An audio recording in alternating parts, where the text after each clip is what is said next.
নমস্কাৰ অসমীয়া এক্সপ্লেনেশ্যন চেনেলটোত আপোনালোকক স্বাগতম জনাইছোঁ। আজি আমি হাউলিৰ বিয়াৰ কণ্ট্ৰভাৰ্চিৰ কথা ডিছকাছ কৰিম। আছামৰ মেক্সিমাম নিউজবোৰত এটা টপিক বহুত ভাইৰেল হৈ আছে, এখন বিয়াক লৈ য'ত দৰাৰ যৌতুকৰ দাবী নহয়, কইনাৰ জোৰোণৰ সামগ্ৰীৰহে দাবী হৈছে। এই ঘটনা হ'ল হাউলিৰ। জোৰোণৰ আগলৈকে বিয়াখনৰ সকলো ভালদৰে চলি আছিল, কিন্তু জোৰোণৰ পিছত প্ৰব্লেমছবোৰে দেখা দিলে। জোৰোণৰ দিনা ৰাতি কইনাই দৰাক কণ্টিনিউছলি মেছেজ দিয়ে আৰু ননষ্টপ গালি পাৰিব ধৰে, কাৰণ জোৰোণৰ কাপোৰ আৰু জুৱেলাৰী তেওঁলোকে পচন্দ নকৰিলে। মেছেজত কইনাই কয়, নাক কাণ হেদালি, 5যোৰ তাকো দিছ, মডেল টাইপ তয়ে পিন্ধি থাকিবি, 5যোৰ ভাল কাপোৰ দিয়া যোগ্য নহ'ল, লাজ পোৱা জোৰোণৰ কথা ক'ব। বিয়া পাতা চালা নাম বেছি খোৱা ইঞ্জিনিয়াৰ, বগা শংখৰ খাৰু এযোৰ দিয়া জ্ঞান নহ'ল, সৰু সৰু ক্ৰীম লৈ জোৰোণ দিব আহা, ছানচিল্কটোৰ ভনীয়েৰে ইউজ কৰে মই নকৰোঁ, গা ধুব কাপোৰ এখন দিব জ্ঞান নহ'ল। এনেদৰে কইনা ধীৰাত আছে, বহুতো অশ্লীল গালি গালাজ কৰে, যাৰ ফলত দৰা মেণ্টেলি হাৰাষ্ট হৈ পৰিছে। লাষ্টত দৰাই বিয়াত নবহাৰ ডিচিজন লয়। হাউলিৰ ছোৱালী ধীৰা দাসৰ লগত বিয়া ঠিক হৈছিল হেঙৰাবাৰীৰ ল'ৰা দিব্যজ্যোতি তালুকদাৰৰ। দিব্যজ্যোতি এজন ইঞ্জিনিয়াৰ। দিৱালীত দুয়োৱে চিনাকি হৈ বিয়াৰ সিদ্ধান্ত লৈছিল।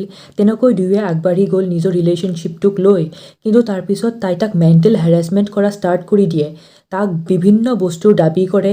দিব্যজ্যোতি আৰু তেওঁৰ পৰিয়ালে এই কথাবোৰ ৰিভিল কৰে। দিব্যজ্যোতিয়ে কয়, এই সকলো কথা শুনি তেওঁ নিজৰ পৰিয়ালৰ লগত এই সম্পৰ্কে ডিছকাছ কৰে আৰু গোটেই ৰাতি তেওঁলোকৰ টোপনি নাহে। দিব্যজ্যোতিৰ ভনীয়েকে কয়, কেইযোৰমান কাপোৰ আৰু গহনাৰ বাবে দাদাকক বহুত ইনচাল্ট কৰিছে, আনকি বিয়াত কেনেকুৱা ধৰণৰ বম্ব ফুটোৱা হ'ব তাকো ডিমাণ্ড কৰিছে।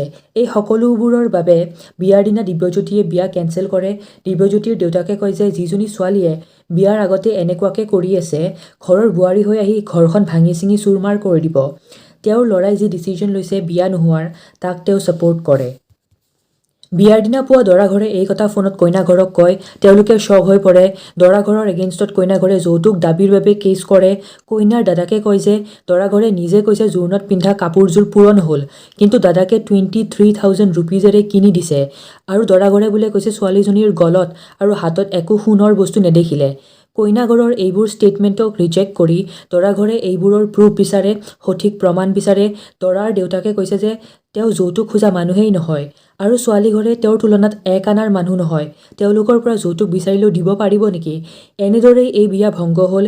বিয়াৰ খানা, বিয়াৰ ফটকা আৰু কইনা ঘৰৰো কিনা ফাৰ্নিচাৰ চুকত পৰি থাকিল।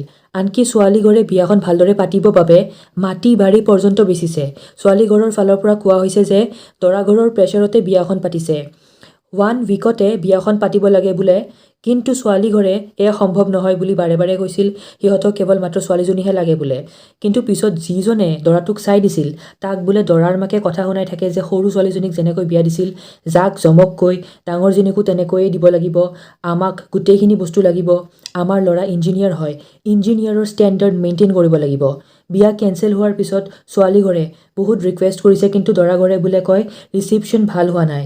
এতিয়া কোন সঁচা কোন মিছা ক'বলৈ টান। দৰা ঘৰে বোলে উকা কাগজত চাইন কৰিব দিয়া বুলিও অভিযোগ দিছে কইনা ঘৰে। দৰা ঘৰে এইবোৰ কথা মিছা বুলি ছোৱালী ঘৰকে ভুল বুলি কয়, যে ছোৱালীজনীয়ে ইণ্টাৰেষ্টেড নাছিল চাগে বেছি, সেইবাবে জোৰোণৰ বস্তুক লৈ লাগি আছিল। ঘৰৰ একমাত্ৰ বোৱাৰী হৈ সকলোবোৰ যে পালে হয়, সেইবোৰ নাভাবিলে। এইবোৰৰ এগেইনষ্টত ছোৱালীজনীয়ে কয়, দৰা ঘৰৰ অভিযোগবোৰ মিছা, তাই সোণৰ একো ডিমাণ্ড কৰা নাই। দৰাই নিজে যাচি সুধিছিল যে কি ডিজাইন কেনেকুৱা লাগিব মোক দেখাবা, তেনেকৈয়ে তাই চিলেক্ট কৰি দি দিলে, আৰু সেই হিচাপত দৰা ঘৰে ৰেডি কৰিছিল। কিন্তু এতিয়া দৰা ঘৰে কিবা জাপি আঙুঠি ডিমাণ্ড কৰা বুলি ক'বলৈ ধৰিছে। সিহঁতে সোধা বাবেহে তাই কি লাগে কেনেকুৱা লাগে কৈছিল আগতে, আৰু দৰাই যিবোৰ মেছেজ পাব্লিক কৰিছে তাৰ ওপৰত কইনাই কয় যে সি তাইৰখিনি দেখুৱালে, কিন্তু নিজৰ মেছেজখিনি কিয় ডিলিট কৰিলে? তাৰখিনিও দেখুৱাব লাগিছিল যে সি কেনেকুৱাকৈ ৰিপ্লাই দিছে। সিও বহুত বেয়াকৈ ৰিপ্লাই দিছে। আনকি জোৰোণ হাঁহি ফূৰ্তিত কটাইছিল, তাৰে ভিডিঅ' ফুটেজ তাই দিব পাৰে বুলি কৈছে, কিন্তু ডিমাণ্ড কৰা কথা সম্পূৰ্ণ মিছা। এজ এ হ'ব লগা হাজবেণ্ড তাই দুই কথা ক'ব পাৰে, কিন্তু তাক ধৰি থাকিবলগীয়া একো নাই। কথাটো হ'ল সিহঁতে বোলে বহুত ছোৱালী চাইছে আগতে, ক'তোৱে পচন্দ নহয় বুলি ধীৰা দাসে কয়। তাইৰ দাদাকে কয় যে মোৰ ভণ্টি আলু পিঁয়াজ নহয়, তাইৰ জীৱনৰ কথা আছে, আৰু দৰা ঘৰে প্লেনিং কৰি বিয়া ভাঙিছে কাৰণ তেওঁলোকে যৌতুকক লৈ ছেটিছফাইড নহয়।